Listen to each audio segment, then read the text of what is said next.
Hello guys, welcome to my YouTube channel. Today I'm in Los Angeles and I'm gonna show you repotting on couple of huge California junipers.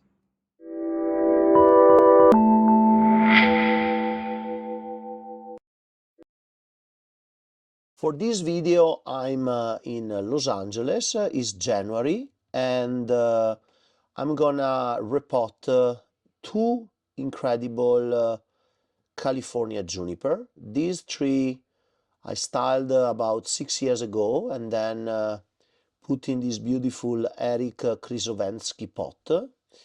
Now it's time to repot it because it's been many years in this pot. I need to clean a little bit more the original soil and finish removing the original soil from the collection. I use a blade to separate the root ball from the pot. It's not an easy task because this pot have a very particular shape, especially with a very narrow angle inside, and is particularly complicated to separate the roots. I need to move the tree in a better position to work properly. This type of pots have a lot of anchors from inside, so I need also, while I separate with a blade, I need to vacuum clean the soil to create a separation between the pot and the root ball. The technique of the vacuum cleaner is pretty simple but very good, also to do certain type of repot when you have the original soil and you don't want to basically repot the tree, but you just want to remove a part of the original soil and substitute with new, better soil. In this case, I want to take the tree out because I know underneath the trunk there is still a part of the original soil that actually is still stuck in the pot. You can see how good the root ball developed in these 4 years in the pot, but I need to get all that soil away, free the roots to get more energy to the tree.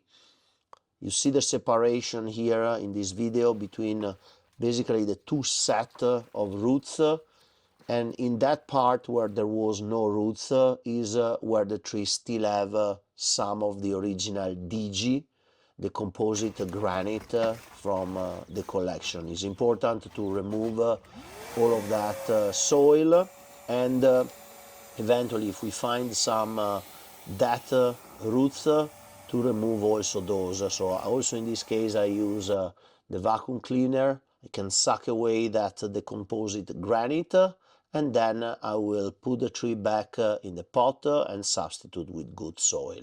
These are the anchors, the original anchors in the pot. I need to remove, and you can see in the pot still the original soil in that corner, the decomposed granite. I put a new part of big akadama to have a good layer of drainage in the bottom, and then I put new pieces of aluminum wire. I use aluminum wire always when I anchor my trees in the pot.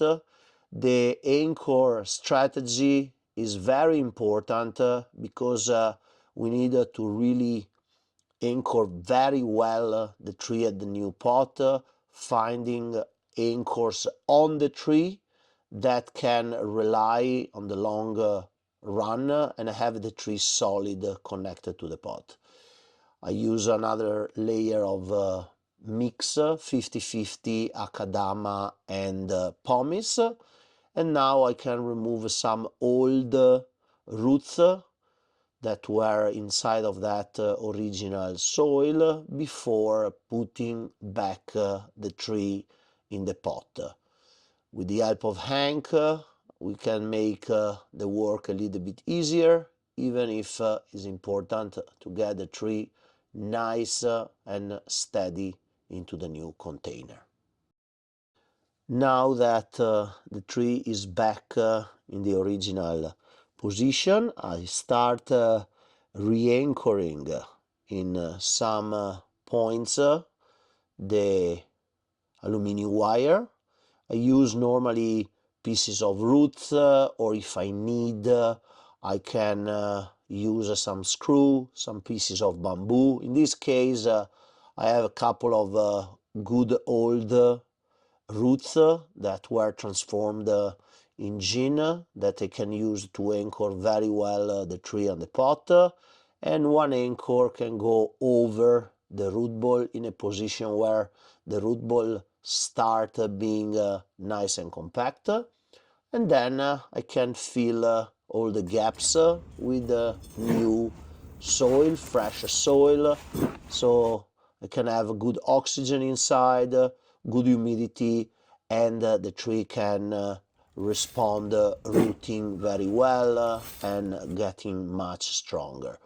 In this case that the pot is very tall, I need to be careful and use a very long stick to be sure that every single point is very well filled with the pomace and the akadama. I don't want to leave any hair pocket because in that case the roots will not develop well, as happened originally in that pocket where I had still the original soil. I prepare some moss as a top dressing. I always like to use a little bit in the top of the tree or some area, in this case where I have a dropping of the pot, some moss to hold the soil and eventually help the superficial fine roots to basically survive after the stress of repotting.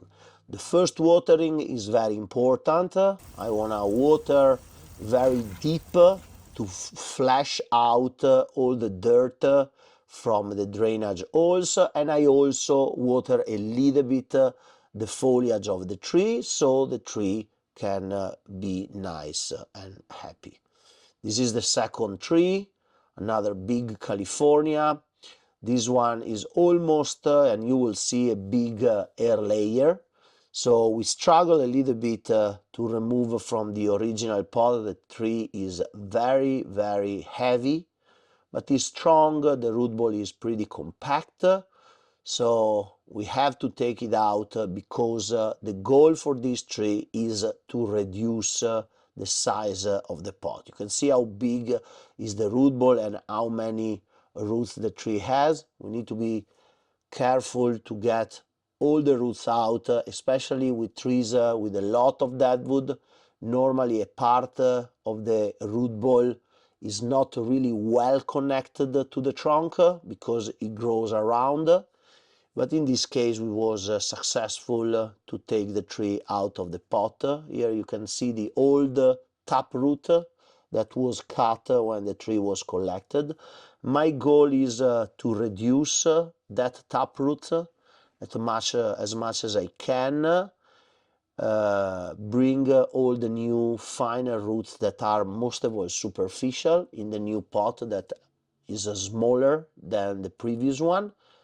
So I need to use a sawzall and remove the old taproot and then cut also the under part to reduce the height of the root ball. There is a big piece of dead wood in the bottom of the roots that obviously is not helping to put the tree in a smaller pot. So I have to work hard to do that.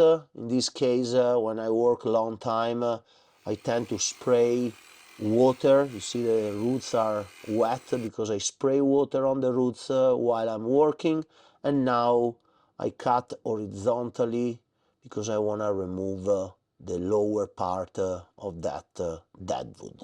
With trees of this caliber is always hard work because they are old, and even if we are sure that we're doing everything well. We need to be very, very careful to not damage the fine roots. As I said, especially for this one, is almost like a big cutting, but in this year we was able to develop a pretty good root ball.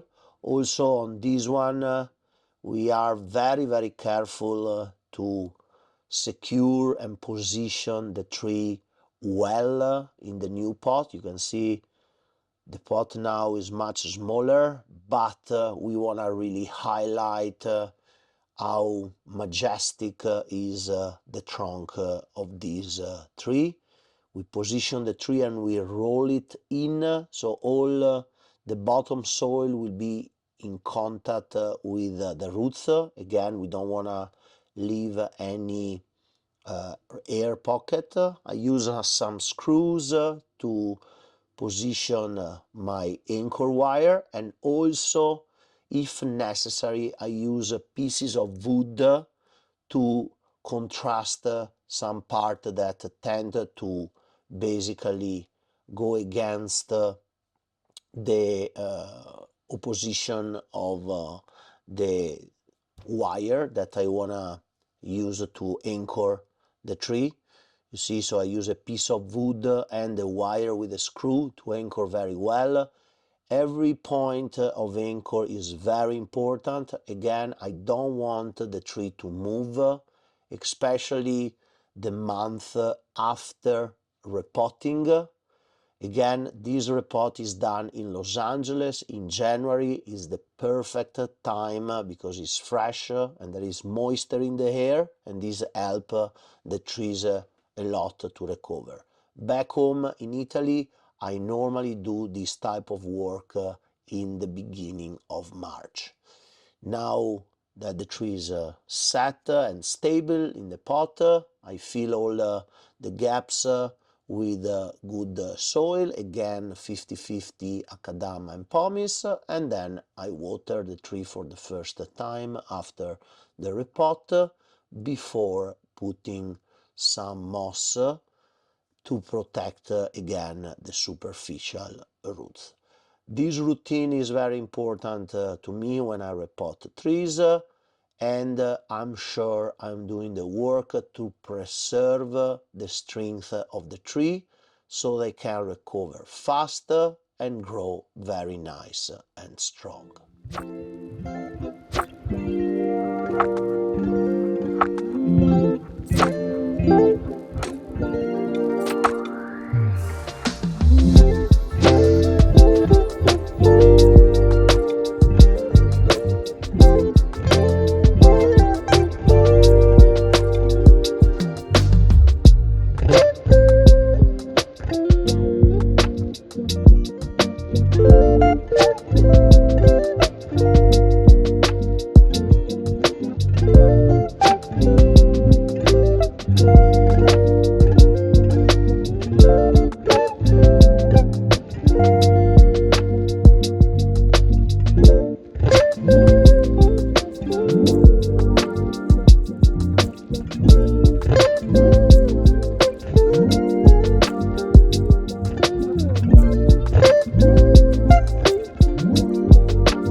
Thank